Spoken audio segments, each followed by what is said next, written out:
This is Performance Anxiety on the Pantheon Podcast Network, and I am your host, Mark. And this is such a cool episode. We're talking all things Theremin with Nick Kizirnis and Pamelia Stickney. This episode has been a long time in the making and well worth the wait. There's some Theremin history and some rumors about the inventor. Nick and Pam discuss how the instrument works and what weird things affect the sound and performance. I learn how to tune a theremin, what a thereminist's worst nightmare is, and yes, they are called thereminists, and if anyone has ever done a theremin version of dueling banjos. Still think that's a good idea. Nick has a new album out called Every Moment. Grab it wherever you buy music nowadays. Check out his website, nickkizirnis.com, or at @nickkizirnis on Instagram. Check out Pamelia's music and all of her bands on Facebook or at Blueblut in Vienna on Instagram. That's at BLUEBLUT_IN_Vienna. Follow us at Performance ANX on socials, and our merch is at performanceanx.threadless.com. Send us coffee money at ko-fi.com/performanceanxiety. Now let's jump into the theremin on Performance Anxiety on the Pantheon Podcast Network. It isn't just for sci-fi anymore. All right. Well, this is awesome. I've been wanting to do this. Nick and I have been talking about doing this one for like literally years at this point. That's true. So, ever since the first time Nick came on. So 2020, right? Yeah, something like that. Yeah. And you had come on just a little bit before that, so you're fairly early guest on the podcast. So I found out Nick had done some theremin work, and I'm like, I want to know more about this. And so we just talked about doing a theremin podcast, and I'm like, well, I know the perfect person to include on this, but shit gets in the way, and then finally, Nick's got a new album out, and we're like, all right, now is the perfect time. Let's go ahead and let's get this one nailed, and I'm so happy you're able to join us. Yeah, well, thanks for putting this together, Mark. This is great. I remember when we were having that conversation, we were talking about my record, and then I brought up the theremin, and you're like, oh, and Pamelia, he mentioned you, and suddenly the topic was just, yeah, which tends to happen in my podcasts. Yeah, that makes them fun. Yeah. Let's just jump into things. I mean, at this point, I'm hoping, well, God, I guess I shouldn't assume, but you've both been guests on the podcast before, and you're both thereminists. I guess that's the term, right? Yeah. Thereminers? I don't know, but you both play the theremin. And so I wanted to know more about the instrument because it's so weird. And I remember the very first time I ever heard it and heard of it, which is probably the same as a lot of people out there, is Jimmy Page playing it on A Whole Lot of Love, playing it live, watching The Song Remains the Same, and him just doing the whole weird karate chop things that he was doing. But it was just a fascinating sound. I'm like, what in the hell is this? And come to find out a little while later, it's a theremin. So it's a sound that a lot of people are familiar with if they're into sci-fi movies, but they don't really think of it much outside of that. And you guys do so much with it that is absolutely 100 miles away from sci-fi music. So I want to know, first of all, before we get into how you got into it, this instrument's I guess it's kind of a fairly new instrument. I mean, it was invented in 1928 by Leon Theremin. Just a little while ago. So in the pantheon of instruments, it's a baby.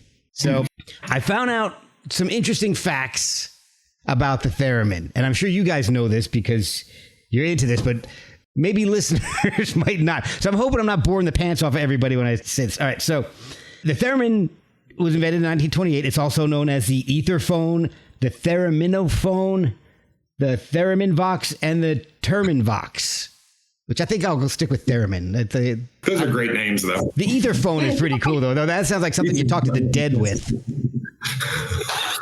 I I don't know. That kind of frightens me. But all right. So Theremin, he came to the U.S. in 1928 and patented the instrument. And in 1938, he left the U.S. Those circumstances related to his departure are in dispute. So one account says he was taken from his New York City apartment by NKVD agents from the Soviet Union, which is the precursor to the KGB. And he was made to work in a prison camp, like a laboratory type of prison camp in Magadan, Siberia. There's also the theory that he fled to escape crushing personal debt and then got caught up in Stalin's political purges.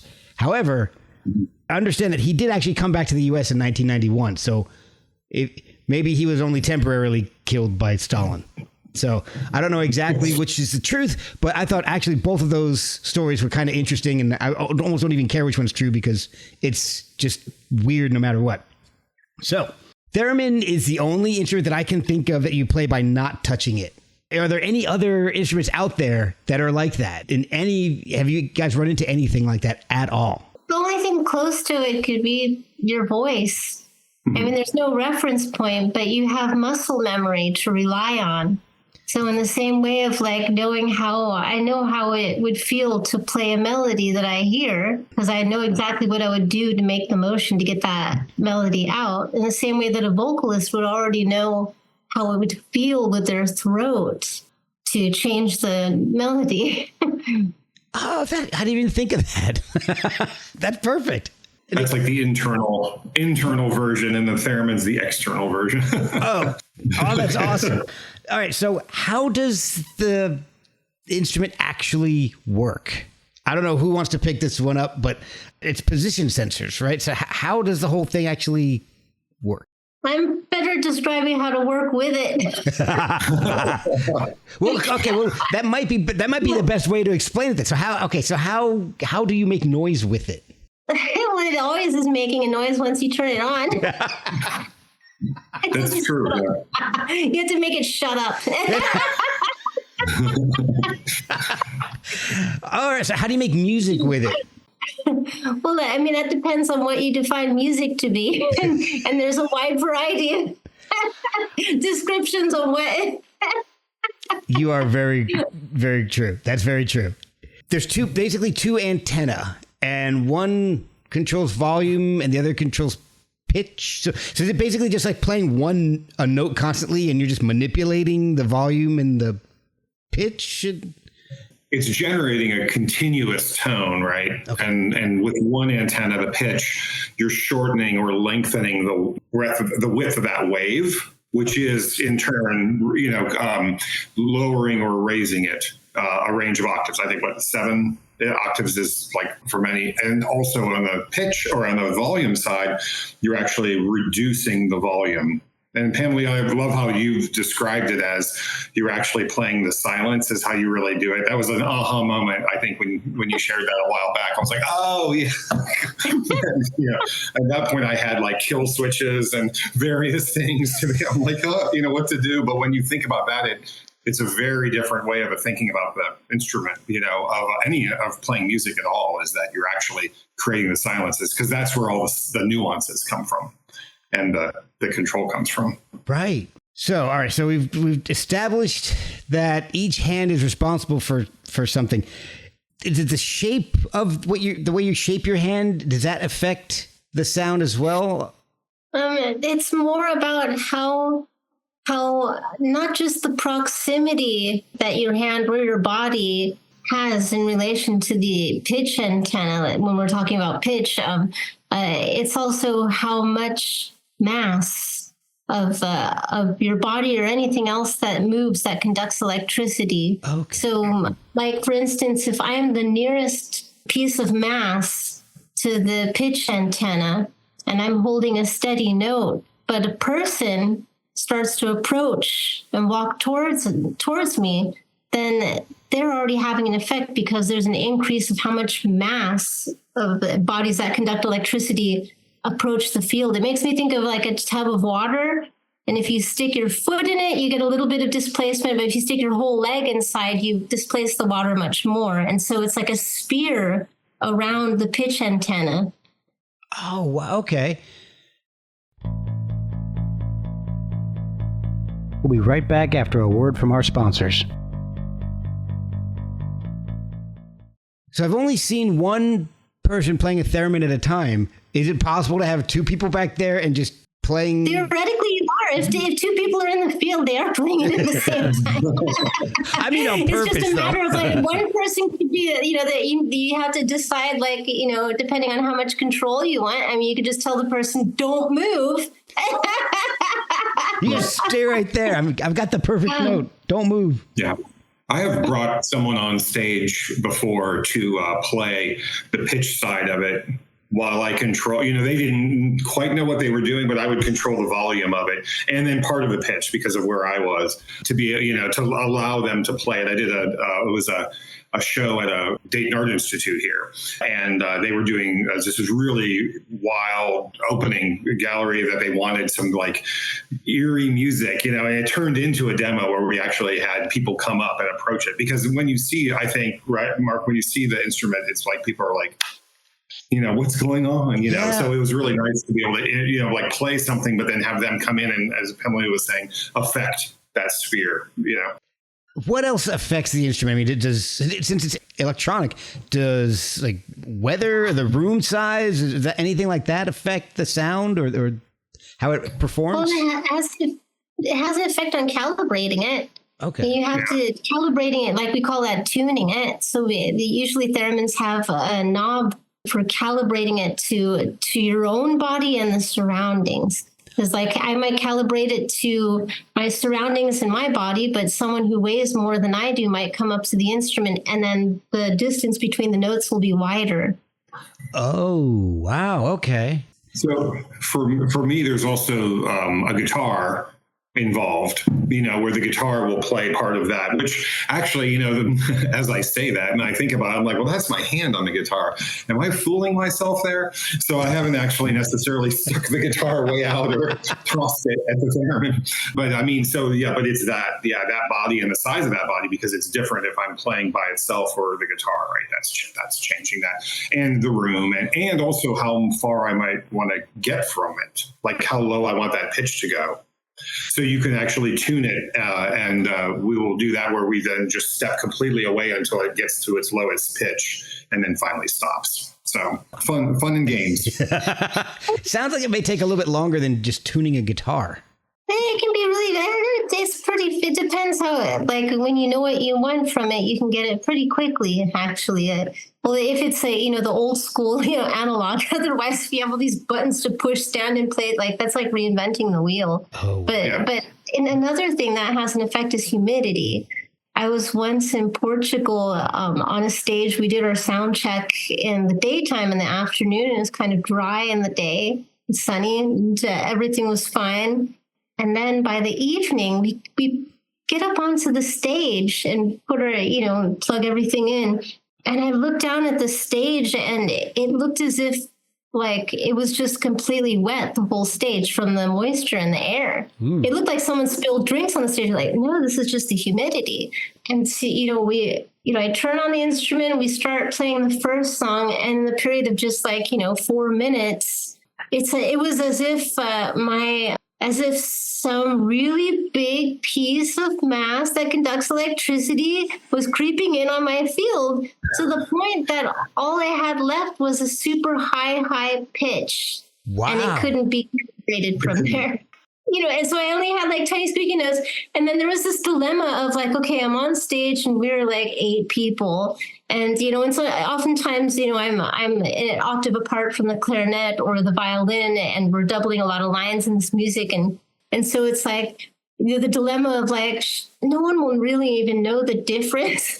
I could stand and pretend like I'm playing, because it just looks weird to just walk off the stage, and then it's like, is it like, is she having a temper tantrum and being a bitch or something, because it's like, oh no, this is going to look really bad. But I was thinking like, but shit, I'm not sure what the problem is yet, but maybe I might be damaging it if I leave it plugged in and on. So I've got to like just take this thing out.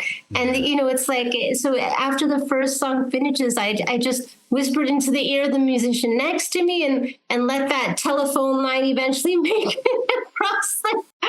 And I just unplugged my thing and immediately ran back. And then I called, someone at Moog Music and they said, have you got a blow dryer with you? You could try it, blow dry it through the heat because maybe it's just moist on the inside. But then I had a hunch, it had to do with the humidity in the air. And so it was just, I've never had such high humidity before. I've never played it. So now I know.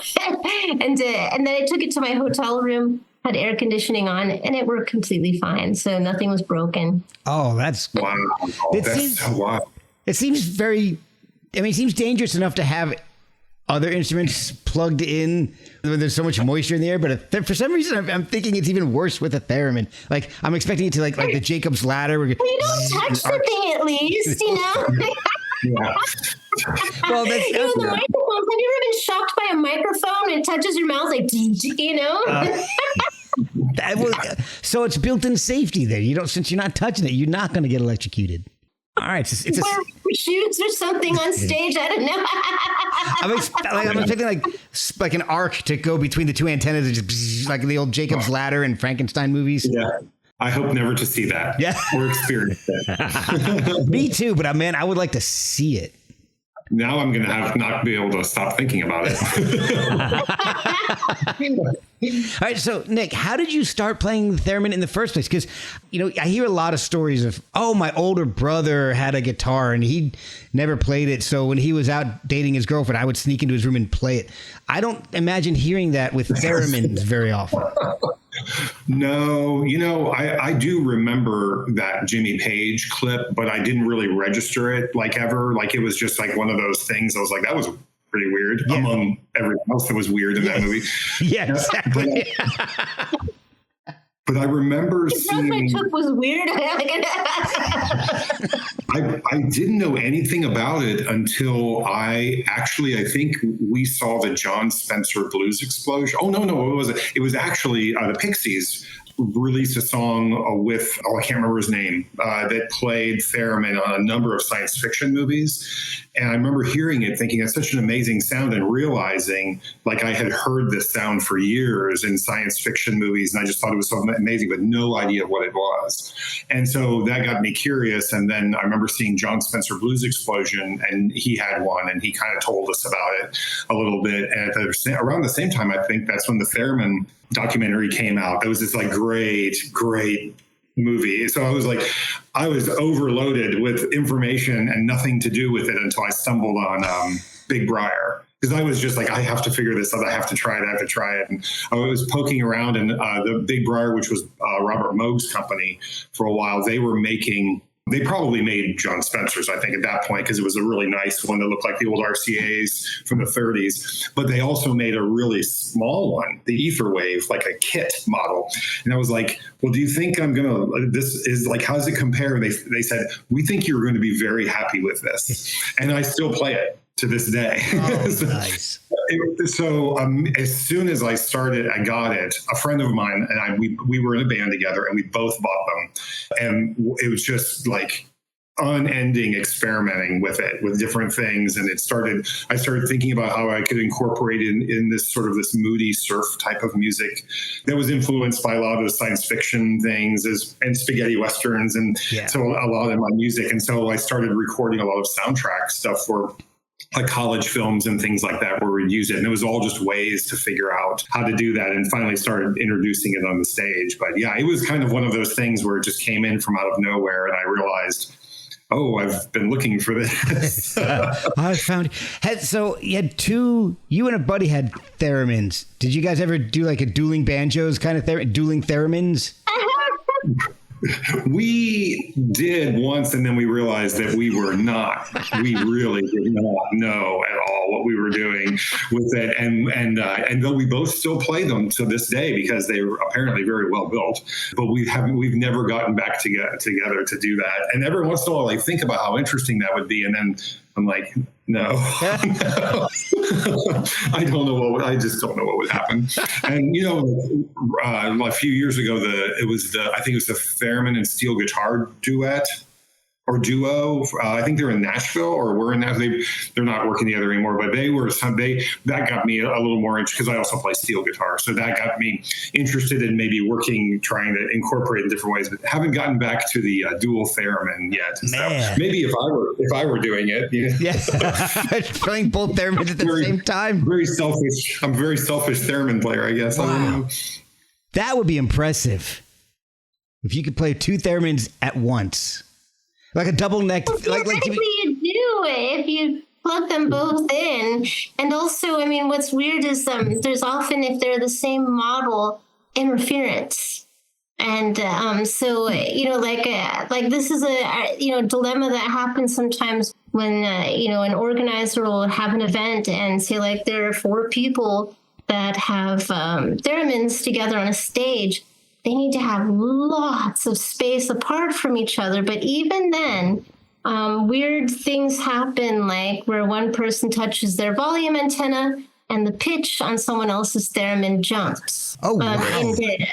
And so, yeah, or there could be interferences that sound like a little bit like a ring modulator, in the sound. And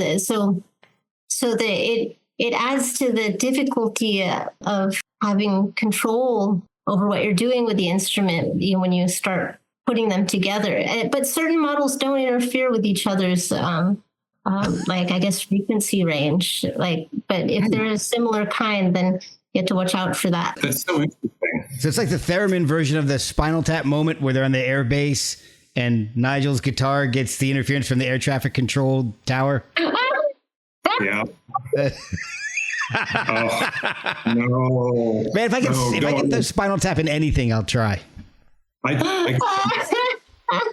Oh, that's the worst, that's your worst fear, right? Like if that happened with my, the theremin. The other day I'm working on a new record that has quite a bit of theremin on it, and we plugged it in and it was like hum the whole time, and you unplug it and it was totally fine. And I was like, oh no, I'm going to have to order another one. But we ended up taking it to a different room and it was totally fine. Yeah, it's like there can be ground issues and stuff. Like I've used, in America, I've used ground lifts to get rid of that hum. And that usually works, because I had to do that with the Ether Vox instrument oftentimes when I go in the studio with it. So how did you get into theremin to start with? I saw the documentary about it. And then I just thought, I want to try this. It makes sense. And so my first recognition of the instrument was, hearing Clara playing it. And I thought, oh, wow. And I play string instruments as well. And so then I thought, I think I'd be able to do that. I got to try that out. And so it was not like I intended for it to become my main instrument, but it just happened. Is it an expensive instrument to get into? Like, I know there's a wide range of guitars. You can start off with $100 guitar or several $1,000s. What about, is it the same with theremins? No, it's cheaper. I mean, the most expensive, the thing what's crazy is the most expensive theremin out there is a collector's item that doesn't play as well as a standard Big Briar or Ether Wave theremin. Oh. Actually, it's just for the sake of being a collector's item. I've tried several, the top shape, completely restored, repaired, RCAs, for example.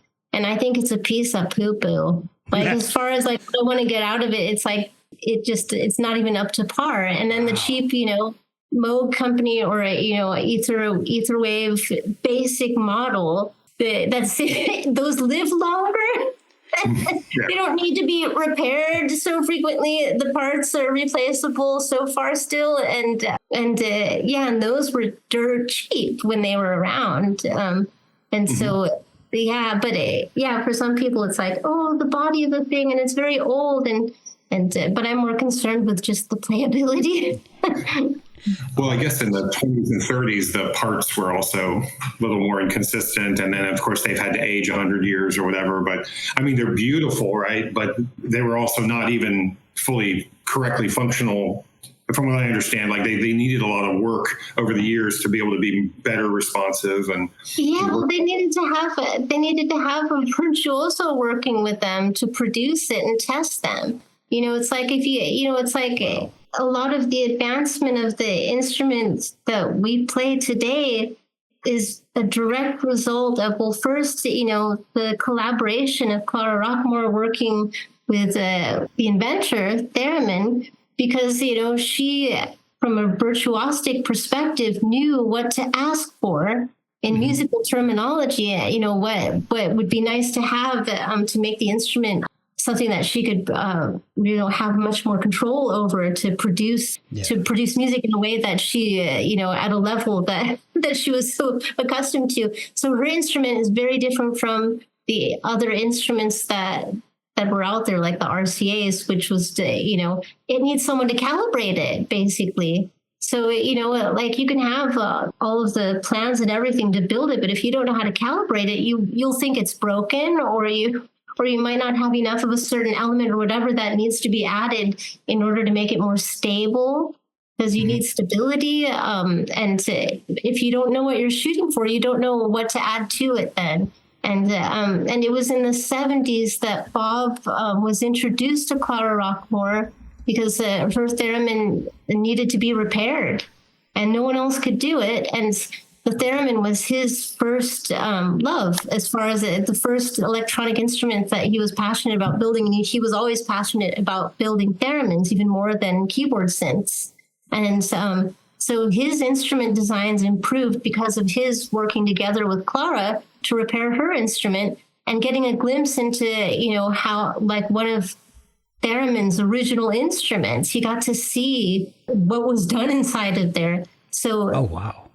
Theremin designs that Bob himself had a hand in designing and building are superior to any other instrument out there I've ever tried. Really? Wow. I've tried other things and it's like, it's not the same. How about since then? How about since those?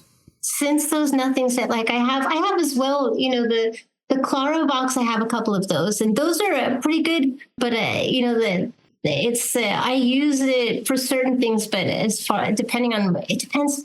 It's like having a different type of guitar for different types of music. It's like you'll have like an electric or an acoustic, or you might have something completely else, like a mandolin or something, and that plays in a different way, and you execute it. And but my preference is like I'm using the Etherwave Pro at this point. To me is by far like the top, like Bosendorfer of theremins. And the Ethervox is also in that same league as far as the stability. It's hard to describe, but for what I want to do on it. But there are things that I execute like way better on the Etherwave Pro than even on the Ethervox. Oh, it's interesting because they're just that different. Yeah. I can go much faster when I want to do a lot of much faster lines and things. And my volume control is much hotter on the Etherwave Pro. And I use very small gestures for volume so I don't mess up my pitch. So, but I mean, when you think about when that instrument came out, the Etherwave Pro, like on the market, they sold for just like 12 or 1,300 euros, I think, when they came out. They no longer produce, but when you consider how much people will invest in a good cello or in a good piano, like of the highest standards, like it's like a down payment on a big house to buy any of the other instruments, whereas a theremin is very affordable. It's cheaper than a car, Yeah.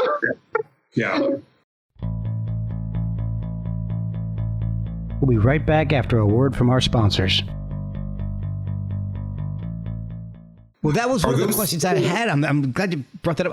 I was curious as to how many companies manufacture theremins, and do they have different sounds? Like, like a Les Paul is going to sound different from a Telecaster, and even one Telecaster is going to sound different from another one. Is it similar with theremins at all? Sort of, yeah. So I'm not sure who's producing any theremins now, because I think the Etherwave that I have, the kit that the Big Briar used to have, I see those for almost double the price now, but they're not from Big Briar, or they're not from whoever else was making it. And outside a few toys. There's a company called Burns, I think, that makes one that's like the Jimmy Page model that I just played, and was actually really surprised at how nice it felt. I was not expecting anything for $100 Theremin, you know. But I'm not sure. Wow. Yeah, for 100. Yeah, and it sounded nice. I mean, yeah. But I mean, I definitely preferred my ether wave, but I was really surprised. I was like, oh, this is nice. I'd like maybe to have one because it felt different too, like you were saying. So, but I'm not sure so in terms of the higher end models, is anyone making or supporting those now? Not that I know of, not yet. But you know, it's sort of like there's a need for a demand for it, and there are enough people who would love to step up to an Etherwave Pro. But I'm not sure if the cost of producing them maybe nowadays might be higher too, depending on how available certain components might be for what's inside of it. And yeah, there's so many factors involved that kind of gummy up the prospect of it. Well, also too, a lot of people don't really know or hear the difference. And so you can have a large demand for, like, you know, the Theramin's or right. Yeah. But you know, it's like it ends up, you know, well, even the high quality Theremin's, I don't say it's a student model; it's a professional model. The basic standard Etherwave small box ones, that actually I prefer to play over the Clara box. Even as far as like the response, it feels so good. I'm missing the octave range on it, but I've toured recently also with the Etherwave, and I just used octave pedals to get into really? Yeah, I remember you were looking. One works good. I remember you were looking for one, and I was like, the distance between us at that point you were looking was pretty big. So it was like, you know, but that's interesting, the idea of using the octave to extend, because like that Jimmy Page model is only like 5, I think. So it's like a lesser range. And and then I get a little confused in terms of like, well, what are you using to, you know, like, what is it, the quality of the part, or is it the type of the part? But that idea of extending it like that is really interesting. So what do you do for support? That was my next question. I originally, that was what I did before I met Bob and he gave me the ether box. I was using a Digitech whammy pedal to bring the Etherwave down 2 octaves to play bass lines. And then what was great was when I met him, it's like by chance, he already had on display at the NAMM show in LA, a left-handed ether box. It was like, how could that be? It was like, he was just like, take it home, because it had the range knob on there, so I could go down to the bass. It was already built in, and it was just like, oh my gosh. And it was like a funny, meant to be kind of thing that happened. Yeah. And is that what really allowed you to be able to do the walking bass style of playing, because it just it was only Etherwave. So like this last tour I did, I was playing mostly as a bassist in my band. So then I thought, I'm just going to bring the Etherwave. It's smaller to travel with. We're going by train through Europe, and I just liked having lighten up my gear and just use the local music stand. Local microphone stands, so that lightened my load even further. And then I just used for putting it down into bass range a combination of a Boss octaver pedal to go down to the bass, combined with the Electro Harmonics microsynths. Yeah. So that gives it a good beefiness.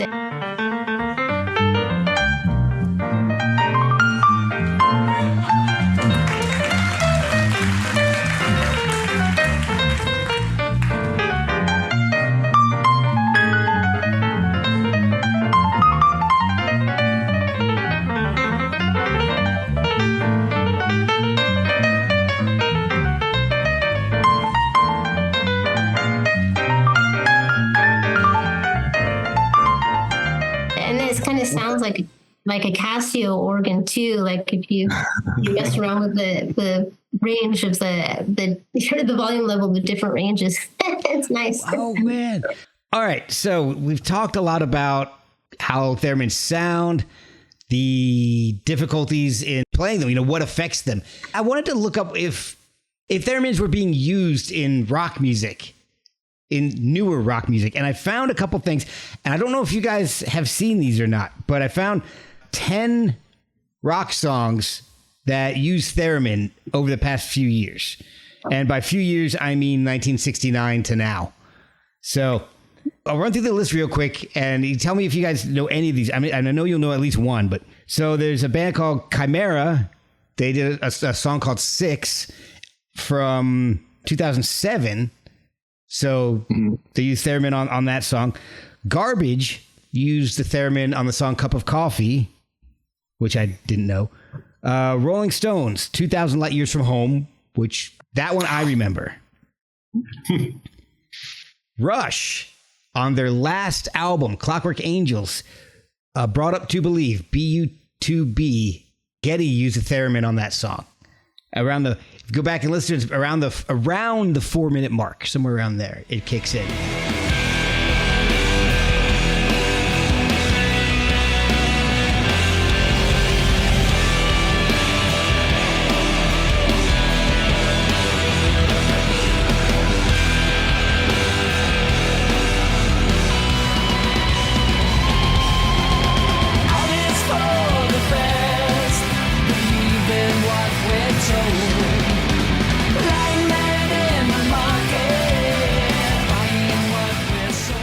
Hard to tell because there's just so freaking much going on at the end of that song, but it's there.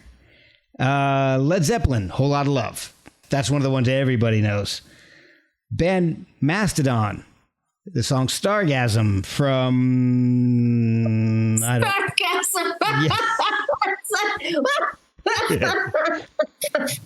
Which I got to go back and check that out now because the singer and bassist for Mastodon is on my Spinal Tap thing, the Spinal Tap project that I've been working on. So now I feel like an obligation to go back and listen to that one now. White Stripes on the song Little People. A band I've never heard of, Kylisa, on a song called Steady Breakdown. The Beach Boys, I Just Wasn't Made for These Times.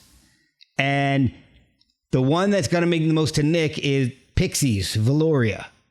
Mm-hmm. So those are the top 10 songs, recent songs with theremin. But I also found Erykah Badu has a song called Incense with the theremin. And the Libertines, Night of the Hunter. Taylor Swift's song Paris apparently also uses a theremin. So who knows? My brother didn't tell me about that one. Maybe it's making a comeback. And also, I mean, Fishbone used it. They were just here the other day, actually. Back in the 90s. Really? And then I mentioned the John Spencer Blues Explosion used to use it as sort of a, for an effect, like a rave up kind of effect. Okay, awesome. Which was quite exciting. One of the things that I liked about some of these is that, so when you hear the theremin, oftentimes it's used in the way of vocals would be used. I like what you're doing with the walking bass, and I like hearing the theremin used in non-vocal areas. And one of the cool things I heard was a theremin cover by Robin Adele Anderson doing a version of the Beastie Boys' Intergalactic, and the theremin is not used for the vocals on that. It's in the back, and it's really cool. Put my arms on trial, cast you up into exile. Intergalactic, planetary, intergalactic, planetary, intergalactic, planetary, intergalactic, planetary, intergalactic.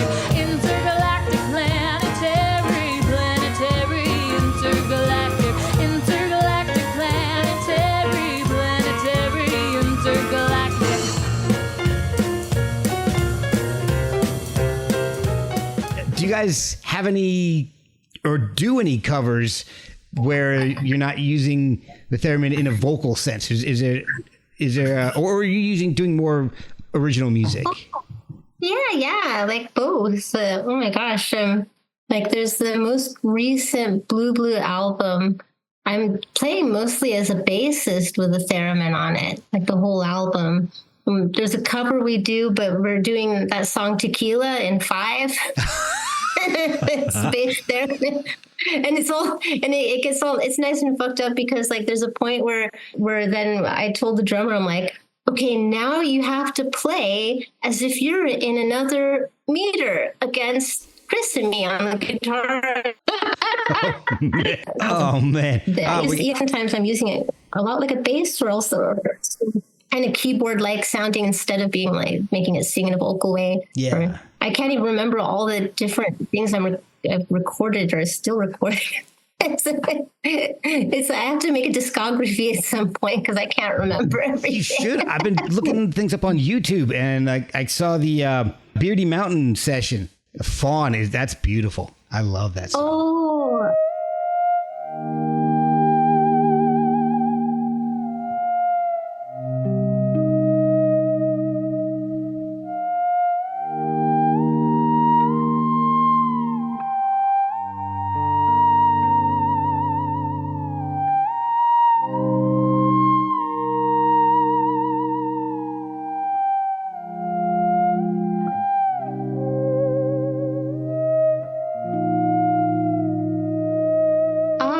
That's a new project with this guitarist. We'll be on the road together next week. Oh, nice. And we kind of do a variety of things. Like there's one Messiaen cover that we do, and then cover something from this. There's a composer and instrument builder who I also play with here, who he builds keyboards called clavitones, and they're like they're sort of like they're like it sounds like a harpsichord, the acoustic ones he builds. Yes. It has 31 tones per octave, and he's an incredible jazz musician, but also classically trained as well. And his harmonies are really wonderful, but also his technique, it's like flabbergasting, because it looks like spider hands. That's harder than the I mean, what he does, and it's like if I tell him, it's like, let's transpose this, he's like, but he could do it, but it's just.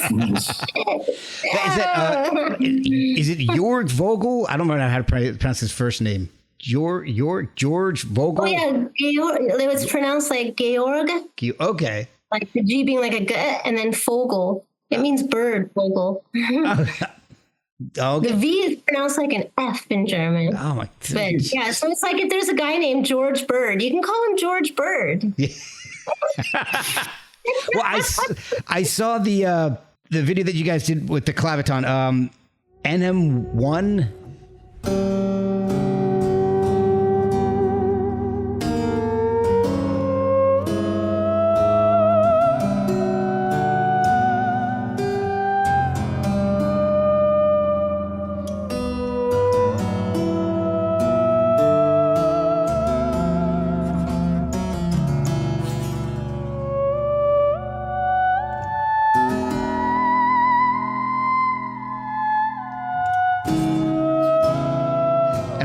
Oh yeah, that's going into the 31 tone territory. Yeah. And then I was just recording with him a couple days ago, and there's a different project we're playing with an oud player, and we're gonna make a couple more recordings of there's songs, pieces of classical music from the Ottoman Empire in I think it's 17th century, and I'm starting to get my ears tuned in also to other tunings, and so it's kind of it's wonderful because I discovered with the lines in this music, they're very linear, so they're all of the notes are very right next to each other, which is perfect for theremin, and it enables me to play really quickly as well. And I'm very interested also in playing in odd meters, and so it's a nice like, oh, this is so much fun, like, yeah. So, Pam, is what you're working on then there is that music that was written for another instrument or for theremin?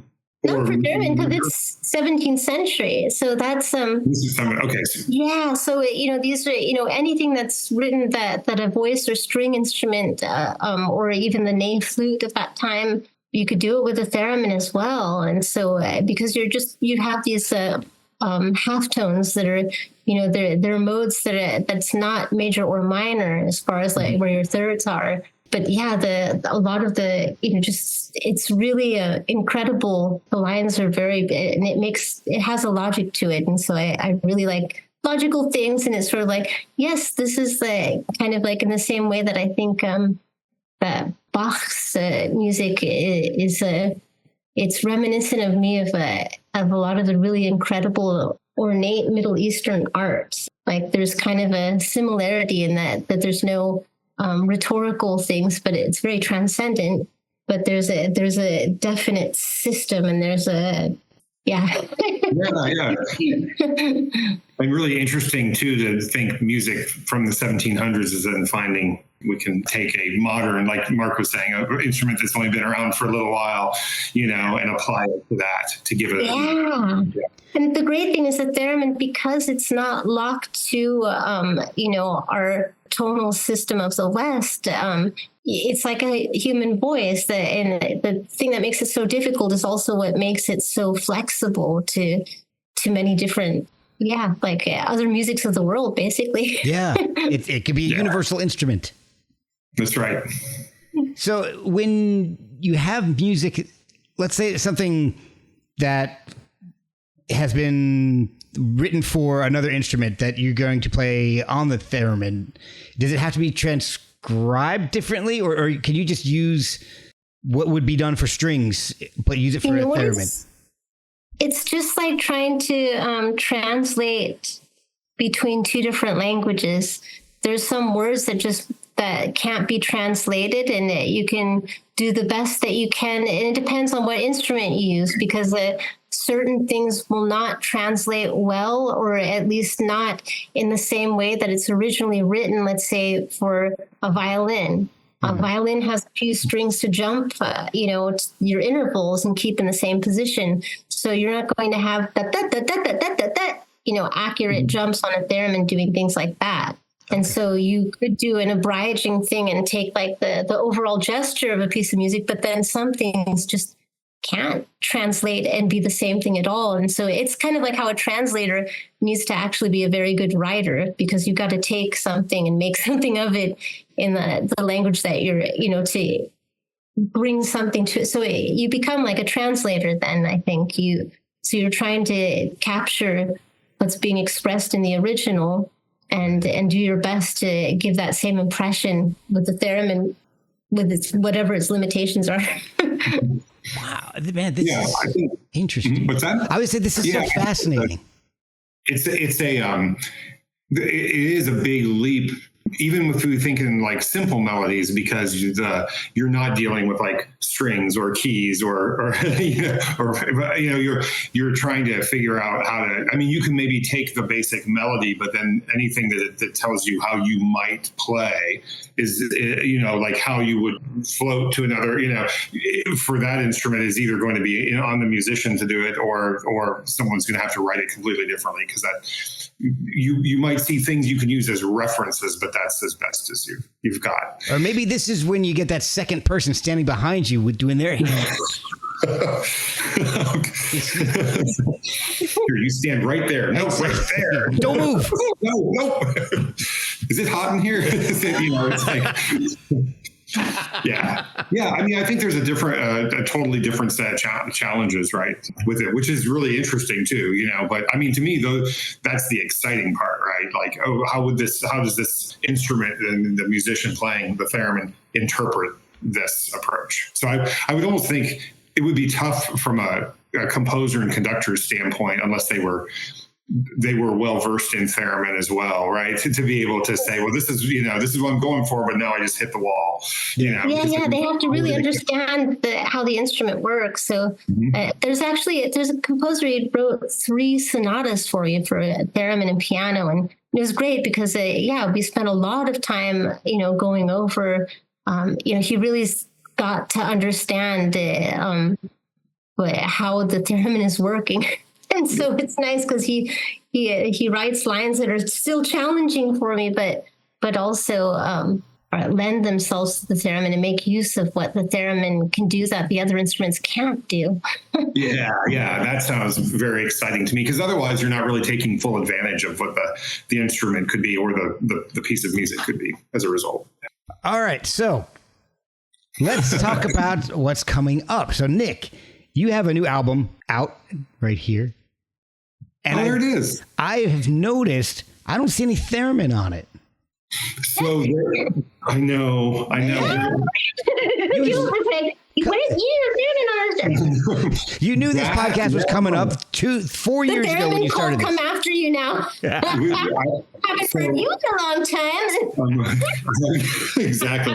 So it's interesting because that record was recorded over the past 3 years in isolation, right? Like everyone was in their respective places. Yeah. And we ended up recording some theremin and some keyboards for it. And it's like we actually kept original demos that were recorded, like right behind me, on the couch, But we ended up dropping the keyboards and the little theremin that was on it. So I decided the next record I'm working on right now, which is an instrumental album, is actually kind of circling back and taking some of those ideas and has more theremin on it. I promise, Pam. I promise. Yeah, and so that's for next year. So it's kind of I'm excited to be doing that because I'm using it in some different ways to trying to kind of do some different things with it, just pushing a little bit, So that's exciting. Well, I enjoyed the album. The singles. Oh, thank you. The singles are awesome. So every moment is great. But Stars in Your Eyes. I mean, Kate is amazing on that. Oh, I agree. I think my friend Kate Wakefield sang harmonies on that. And she sings harmonies on the whole album and also plays cellos. And, sounds fantastic. Oh, so everyone really did an amazing job on that record. And especially having to record in pieces and parts, music that would normally be recorded live. But that's the one keyboard that made it to the record on that song. And I actually was thinking about playing that little melody line in it with the theremin. So I'll let you guys know in about a month if I can pull that off.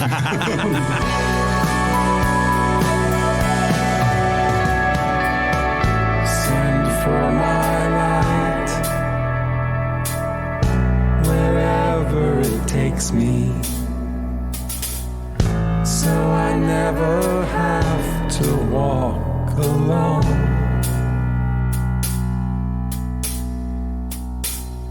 Send for my soul,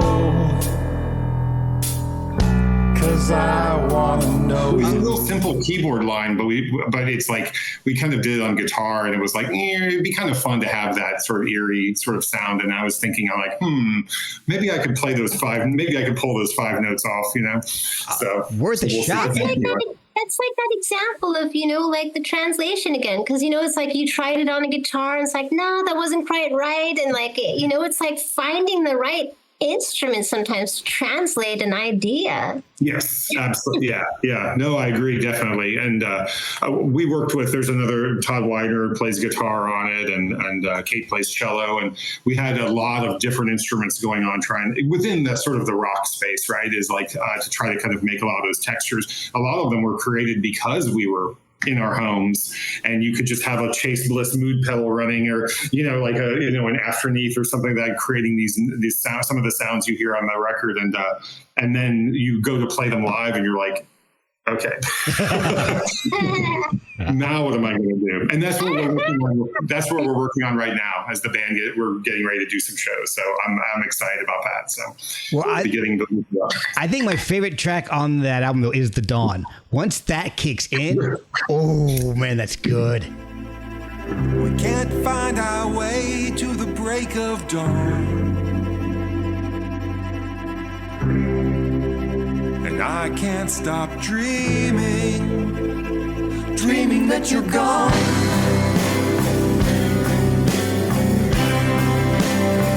Dreaming that you're gone.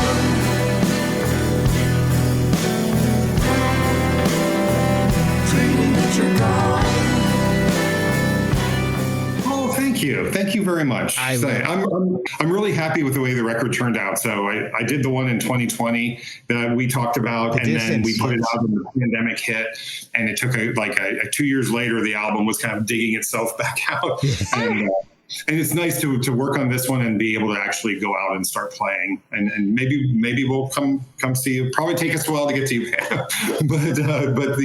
but would love to get out to DC. So maybe in the new year. Yeah. So, thank you. I appreciate that. It was a really fun. it's only been in the past few years that I have been able to get back to a more creative life as my kids have grown up and, things have evolved. And it's really exciting to be back in that mode and doing things. So I appreciate you saying that. Well, the album is solid. I love it. And Pam, you need to check it out. And also, you need to check out his buddy Kate Wakefield's band Lung, because they are freaking awesome. Nick is flipping awesome. I got a chance to see Lung one time live when they opened up for Max Sabbath. Yeah. Max Sabbath. That's a good name. Yeah. Max Sabbath is the most insane band you'll ever see. If you get a chance to see them, you have to do it. It's like a Black Sabbath cover band, but they dress up as McDonald's characters and they change all the lyrics to warn people of the dangers of fast foods and GMOs. It's pretty amazing. They're amazing. Look up Max Sabbath on YouTube, and you will not. That's so be good. funny. I'll send you a couple of links, Pam, if you'd like to. Yeah, thanks. Oh my God, that's Max Sabbath. I had their manager on, Mike Odd, on the podcast a while back. The Mick manager. Yeah, the Mick manager. Yeah. The shift lead. Contact our Mick manager for Mick bookings. Well, when they play their shows, their merch table, they're all wearing the old 1970s, 80s hats that they wore. And they've got the McDonald's outfits. And they come out with they've got the huge heads, and they've got like a Ronald McDonald head on a steak that has smoke coming out of it. And And they do like the Ozzy voice. So the lead singer is Ronald Osborne. He's dressed up like Ronald McDonald, but he's got the McDonald's outfit, but he's got the tassels like Ozzy used to wear coming down. The bass player is called Grim Alice, and he just looks like a stoned Grimace. The drummer is called Cat Burglar, and he's a mix of Hamburglar and Peter Criss with the cat whiskers. Yep. And then my favorite is the guitarist, Slayer McCheese.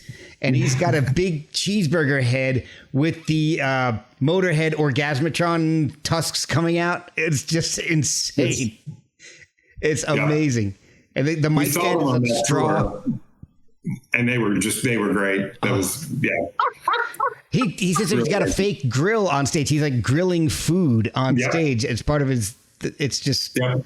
And it gets gross actually, but it's really very entertaining. Oh, we saw that with Steve Wheeler and Young Lung, and it was a great show. I'm glad you were able to see that show. I'm sure they'll make it back out your way. I'm sure Lung will. Yeah, I'll let you know. Definitely give you a heads up. So. Pam, what are you up to right now? I know we saw some of the sessions that you've been up to. What's going on with you? Well, the last Blue Blood album just came out, so we toured that in May. So that's our 5th album already. Wow. Yeah, and I know it's like, well, and I've been working, with Georg Vogel here together, and so we're slowly putting recordings together, and now this new project with Peter Rome, this guitarist. It's kind of there's a bit of jazz influence, but then also original compositions and things that I don't know how to classify or describe them, but like that we'll be doing all next week, and there's this other project that the album came out a couple years ago now, or a year and a half ago, and it's a vocalist here in Austria. She's amazing. Her songwriting skills are incredible, like the harmonies and everything. And she's taken text of this poet named Christina Lavant from the southern part of Austria, this incredible writer, and made really well-crafted songs. It's more, it's kind of she makes me think of being kind of like a Joni Mitchell in some way here. Oh, wow. With the uniqueness of her harmonies and the songs sound very song-like, where you think that these were the original states of the poetry was actually these songs. Wow. And the vocalist with guitar and cello and theremin. And sometimes I'm in a bass function or I'll be in a harmony function.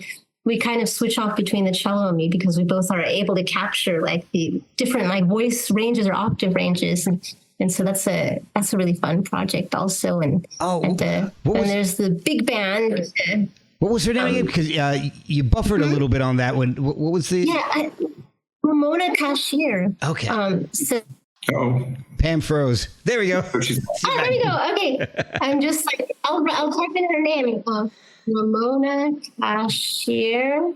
If you find her latest album. Oh, perfect. And the name of the poet is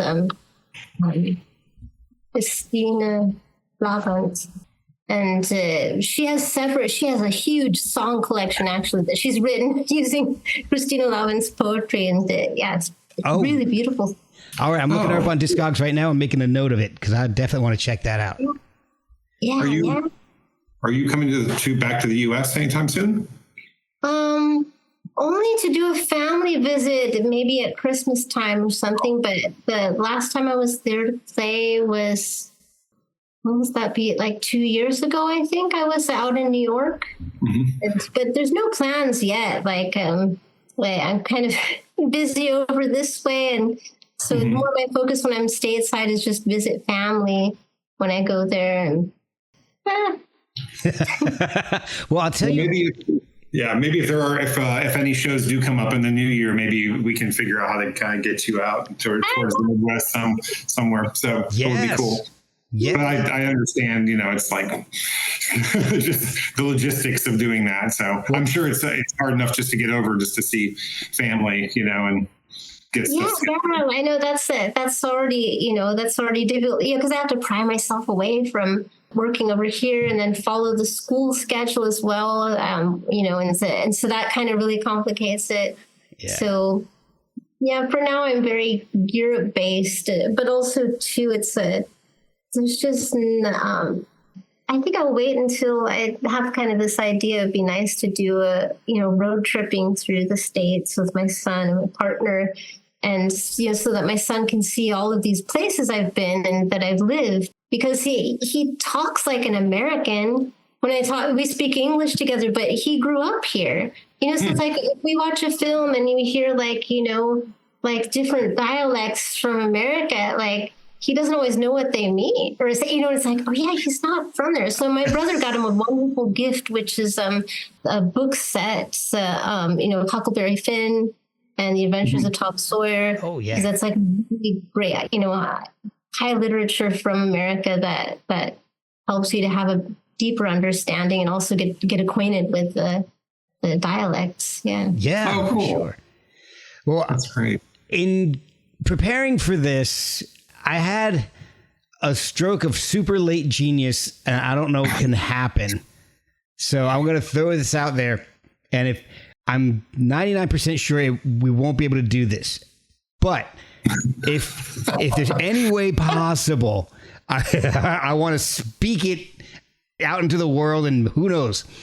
So Nick knows that I've been doing this Spinal Tap project for like 2 years now.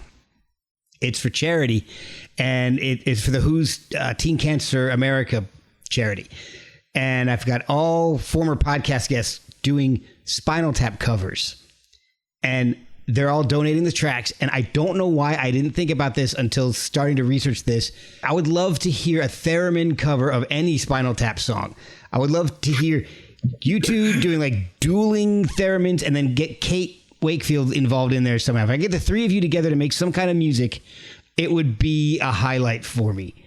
So we got to figure out how to get this done, even if it's not for the Spinal Tap project, because that's winding down. I'm getting all the final tracks done so that they can go out to be mastered, because the thing's coming out when the movie comes out. The movie. There's a new Spinal Tap movie. I can't even believe Tap movie. Yes. Wow. It's a sequel to the first. It's not a prequel or anything like that. But you never, like I said, you never know unless you ask or you speak it. So that's what I'm doing right now. Yeah, like the answer is always no if you don't ask. Exactly. Well, Mark, I would be up for doing something, but Pam, I have no idea what your schedule's like, or Mark, what your timeline is actually. I don't know how fast I could do something right now because I'm so backed up. I'm like, I have to look at my calendar to know what's happening. It's like, what's happening today? Or, it's like I write in there, it's like pack for trip, a couple comes up, it's like, what day is it? Like if my calendar disappears, I'm like, oh. I know the feeling. I'm I'm grateful you asked. I'm sorry I didn't ask earlier because I didn't even think about it. It was just. It's a cool idea. It's a really cool idea. So it should hit me anyway. So we got a little off track and we're running short on time. So let's find out, Nick, where can people find the new album and follow you and see what you're up to?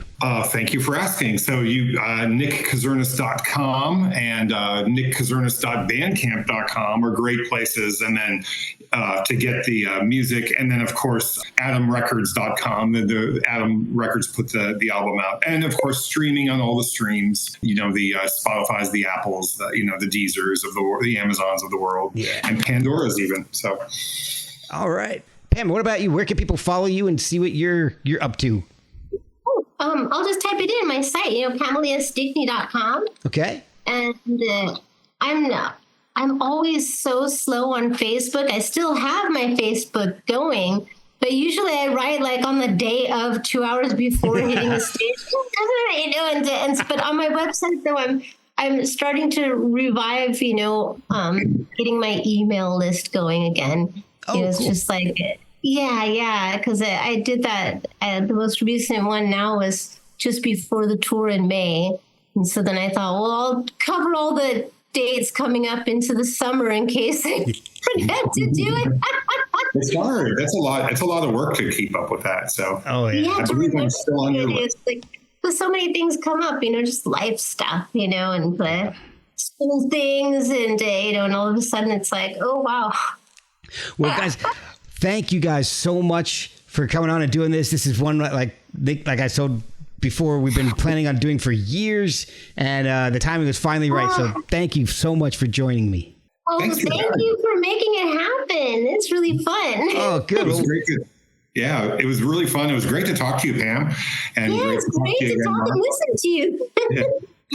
Well, let's stay in touch. We'll see if we can't do the Spinal Tap. Maybe if this is a success, maybe I could do another tribute album in the future and we can get you guys on.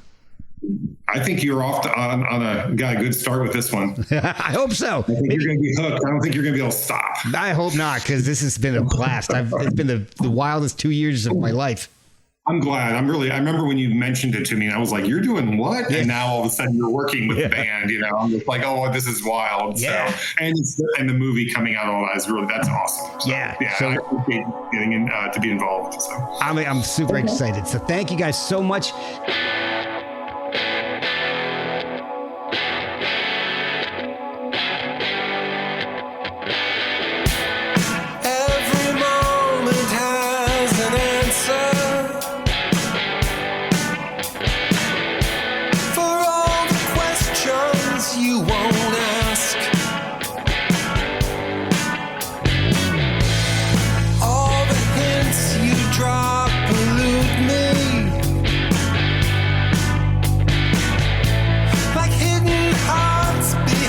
Your mind.